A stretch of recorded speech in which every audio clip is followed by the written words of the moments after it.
Important कंडिशनबद्दल discuss करू जे ऐकायला तर सेमच वाटतात पण फंडामेंटली खूप डिफरन्स आहे.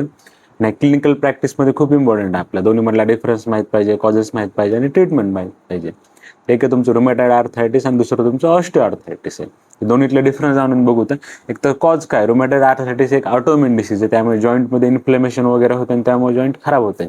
म्हणजे दुसरं तुमचं ऑस्टिओआर्थरायटिस, त्यामुळे झीज होती त्या कार्टिलेजची, समजा वजनामुळे, मेकॅनिकल आहे. एकात ऑटोइम्यून कॉज आणि एकात मेकॅनिकल कॉज. समजा एकात होईल तुमचं ऑटोइम्यून अँटीबॉडीज अटॅक करायला येतं आणि एकात झीज व्हायला लागली मेकॅनिकल. दुसरं काय जे rheumatoid arthritis small joint involve असतात, कोणतं मेटाकार्पोफॅलेंजाइल जॉईंट्स किंवा प्रॉक्सिमल इंटरफॅलेंजियल जॉईंट्स हे इन्व्हॉल्व होतात.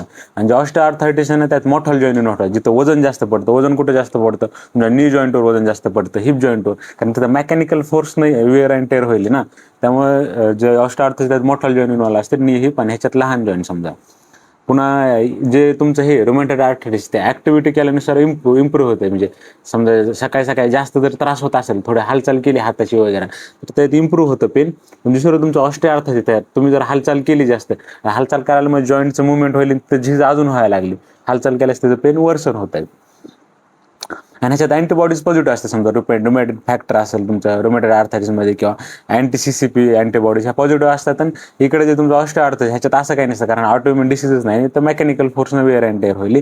आणि ट्रीटमेंटमध्ये आपण काय करतो, रुमॅटॉइड आर्थरायटिसमध्ये disease modified anti rheumatic drug use करतो, तुमचं मेथोट्रेक्सेट वगैरे, आणि बायोलॉजिक्स पण यूज करतो. तुमचं मग हे असतील अँटी-TNF, इन्फ्लिक्झिमॅब, एटानरसेप्ट किंवा इंटरल्युकिन 6 इनिबिटर, टोसिलिझुमॅब वगैरे हे असतील. आणि इकडे काय यूज करतो आपण ऑस्टिओआर्थरायटिसमध्ये, इथं काय पेन मॅनेजमेंट करायची समजा, तर ते याच्यासाठी यूज करतो, पेन मॅनेजमेंटसाठी. आणि फिजिओथेरपी वगैरे आणि वेट रिडक्शन गरजेचं आहे, कारण वेट कमी झाल्यावर जॉईंटवरचं जे प्रेशर पडणार ते कमी होईल आणि डिसीज इम्प्रूव्ह होईल. तर लक्षात राहा, रुमॅटॉइड आर्थरायटिस आणि ऑस्टिओआर्थरायटिस डिफरन्स खूप इम्पॉर्टंट आहे. भरपूर जागेवर विचारला जातं क्लिनिकल प्रॅक्टिसमध्ये पण. तुम्हाला काय पाहिजे, रुमॅटॉइड आर्थरायटिस, ऑस्टिओआर्थरायटिस, आणि त्याच्यानुसार आपण ट्रीटमेंट देऊ शकतो.